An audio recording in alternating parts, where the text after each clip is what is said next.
বন্ধুরা, আজকে তোমাদের একটি মিষ্টি তেঁতুলের ভিডিও দেখাবো। মিষ্টি তেঁতুল গাছে কিভাবে কলম করা হয়, গুটি কলম, সেটা তোমাদের আজকে দেখানো হবে এই শিল নার্সারি থেকে।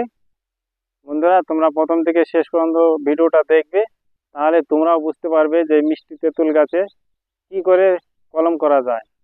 সেটা তোমাদের আমি ভিডিওর মাধ্যমে দেখাবো। তাহলে তোমরা দেখতে থাকো বন্ধুরা।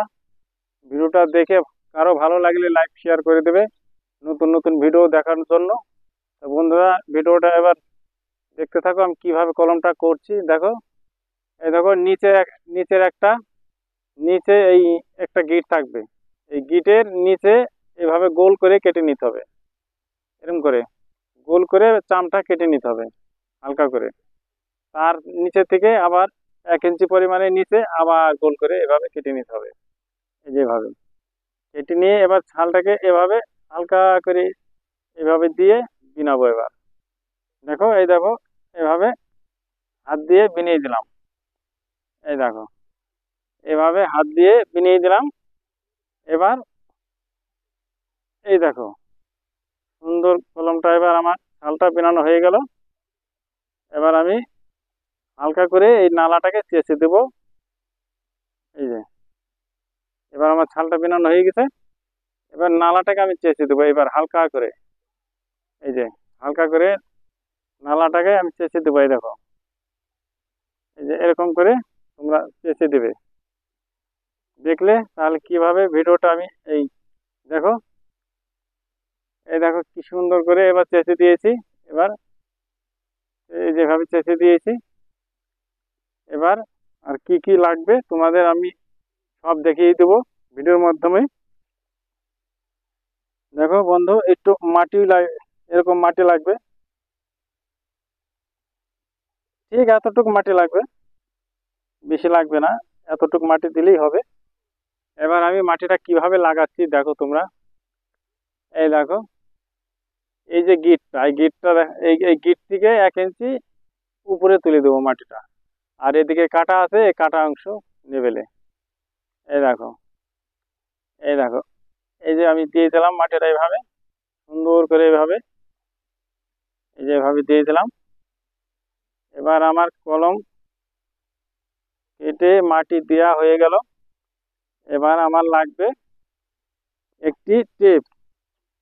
এই টেপ এই টেপ এরকম পাতলা পলিথন লাগবে। এই পলিথনটা আমি এই যে ঠিক এইভাবে মিডল পয়েন্টে এভাবে দিয়ে এভাবে জড়িয়ে দেবো। জড়িয়ে দিয়ে এই মাথা আর ও মাথা, দু মাথায় বেঁধে দিতে হবে সুতো দিয়ে। সুতো, দড়ি, যে কোনো একটা কিছু দিয়ে ভালো করে বেঁধে দিতে হবে। এই দেখো, আমি যেভাবে করছি তোমরা এইভাবে করবে, তোমাদের কলম হয়ে যাবে। এই দেখো, এভাবে সুতুলি দিয়ে এভাবে পেঁচিয়ে পেঁচিয়ে বেঁধে দেবা উপরকার মাথাটা।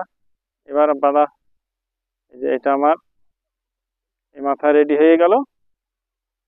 এবার এই মাথা বাঁধবো। এই দেখো, এই দেখো, এবার এই মাথাটা এভাবে পেঁচিয়ে বেঁধে দিলাম। পলিথনটা মোড়া মেরে পেঁচিয়ে বেঁধে দিতে হবে। তাহলে বন্ধুরা, তোমরা দেখতে পালে এবার দুটো বান হয়ে গেছে। এবার মাঝখানে আরেকটা বান দিতে হবে। এই দেখো, যাতে মাটিটা নিচে না নেমে যায়, হালকা করে কষিয়ে বেঁধে দিতে হবে এভাবে। এই যে এভাবে বেঁধে, এই যে এভাবে বেঁধে দেবা, তাহলে হয়ে যাবে। তাহলে আমার কলমটা পুরো সাকসেসফুল হয়ে গেল। বন্ধুরা, তোমরা দেখতে পারলে মিষ্টি তেঁতুল গাছে গুটি কলম কিভাবে বাঁধা হয়। কলমটা যখন হয়ে যাবে এখান থেকে কেটে নিব, নিচ থেকে কেটে নিব।